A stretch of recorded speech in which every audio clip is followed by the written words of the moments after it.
what they do is organize. They have contact with politicians because they have money, they can lobby, they can do all of that kind of stuff. But you know what? In our sort of, I don't know, twisted environment or something like that, the fact of workers, the Republican administration, they don't like workers. And if the workers all went to Sacramento, then and they were the only ones that spoke against these cuts, then it just sounded like a jobs issue, and people, frankly, weren't going to care all that much.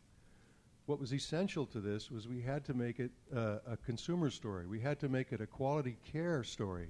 So the unions had the money and the organizing power. The consumers had the story.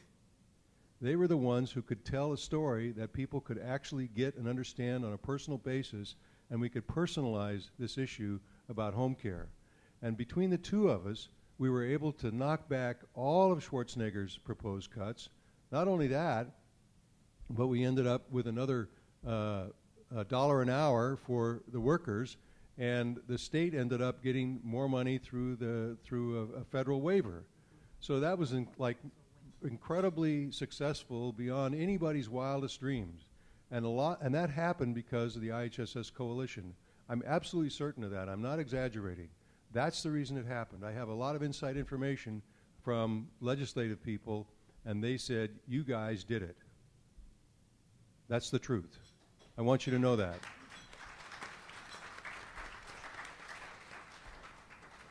Things have changed now.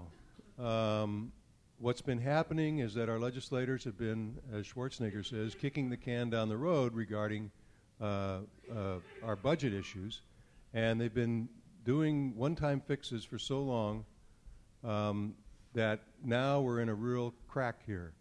And what I think personally, I'm not speaking for Sika or anybody else, I think what we need to do, you know what it is? It's a game of musical chairs. Remember when you played musical chairs when you were a kid? The whole point of musical chairs is to get the people who are playing the game to fight against each other, to push each other out of the way so that they can have a seat, and the other person doesn't get a seat. And the whole point is that you end up with only one person standing. So that's what we're doing right now. We're playing musical chairs. We're participating in musical chairs, and I love that Frances brought up this other coalition that she was talking about. All these coalitions are important. Let me close here and say one last thing, is I have seen the power of people. The corporations have all the money. Oil companies have all the money. But you know what? They don't have all the votes. You guys have the votes. The prison guards practically run the prisons with 60,000 members. Okay? There's 340,000 IHSS consumers and about the same amount of providers somewhere in that area. Could you imagine if we just got 1 in 100 of either consumers or providers to be as active and as effective as the prison union, what would happen? We would transform things. I can't do it. You can do it. So when we talk here about what is important for you to be doing in the next year, it's absolutely important for you to swallow your fear and your hesitancy and your shyness and start talking to your legislator and get your friends to do it. And I mean go into their office and talk to them. You're probably not going to be able to talk to the legislator when you show up, but talk to a staff member because it's their job to talk to the legislator. Get yourself known and start advocating for home care and for human services. This is the most important thing for you to do in the next year. John is a good friend of mine. Actually, I started with the union in 2004 as well. And I think what John was touching on, he presented it in a very nice way. I don't like to present things in so much of a nice way because of the urgency we're dealing with. We are in tough times right now. And what I'm not getting from the people in the state of California is a sense of urgency. People need to be fired up. People need to be angry. Outside of that 4-block radius of Sacramento, what we call the capital, that's not reality. The reality is what you guys are faced with every day when you go back to your districts. You guys need to paint a picture for the legislature so that they understand no more cuts to this program. On Friday, I was in Orange County meeting with legislators. Yesterday, I was in Los Angeles meeting with legislators. I flew from Los Angeles here. And what I want to see is some anger. That is what I want to see. I want to see questions to the panel. I haven't been here the other 2 days, but legislators need to understand that they can no longer cut. My message to Democrats has been, you guys have provided a counterproposal to the governor, but you guys are killing us by a million little cuts. Yeah. No more cuts, period. I know we're short on time. Go for it. You're doing great. I know we're short on time, so I want to touch very briefly, make sure I'm clear on sort of some next steps that you all can possibly do, because what we're talking about is a lot of conceptual things, but I want to kind of provide some more tangible things that you can do to assist in us helping you fight to maintain the things that you guys care about. The topic of this is moving forward, the current strategies. One of the things that the coalition has, I think, done an okay job in the past, but we need to do a better job of, is clearly defining our own strategy. In large part, we've sort of beat to the drum of assisting what we believe was a game plan of the Democratic Party. This year, what we've done is try to provide them sort of some objectives and goals we expect out of them.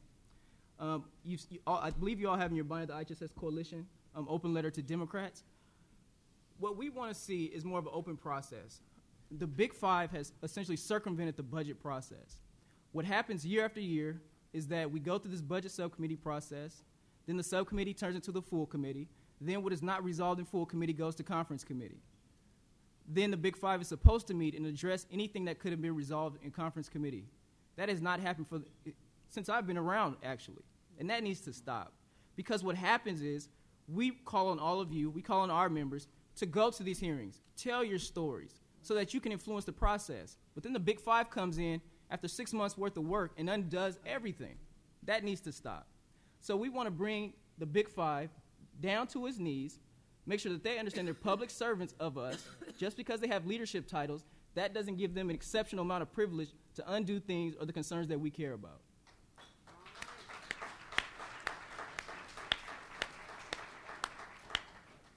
The other issue is that Democrats need to be Democrats. They do. What we've seen are Republican budgets for the past 3 or 4 years. We've seen Republican budgets. They're moderate Republican budgets, but they're Republican budgets. So what we need to do is, number one, we need to apply what we call a full court press strategy or blitz strategy. For those of you who aren't familiar with sports, essentially, you're letting the dogs loose. We need to identify all pressure points. John briefly talked about visiting legislators in their district office as well as their capital offices. We need to reach out to media. We need to talk to friends and family. This is an election year. This is an opportunity for them to want to listen to us. Friends and so-called enemies will need to listen to us. That brings me to the other issue. And again, if I'm moving too fast, I apologize, but we have a limited amount of time. We need to redefine who we call our friends and who we call our foes. My advice to you all, and I'm sort of a latecomer like John, and I sort of see things differently, we need to sit down with all 120 members of the legislature. Start off with a blank slate. Don't go in assuming Democrats are our friends, and don't go in assuming Republicans are our foes. There are some Republicans who will support our program. We need to figure out to what level of support we can get from them. Not all Republicans can go back to their districts and walk around championing the IHSS program because they won't get reelected. But they may be able to go back within their caucuses and work behind closed doors and do little things on our behalf. To me, that's just as much as a supporter as the person who claims, being the Democrat, publicly to support our program, but then do what we saw last February and July. So those are the sorts of things we need to do. And what I would ask is that you all create databases. Create databases in your county so when you have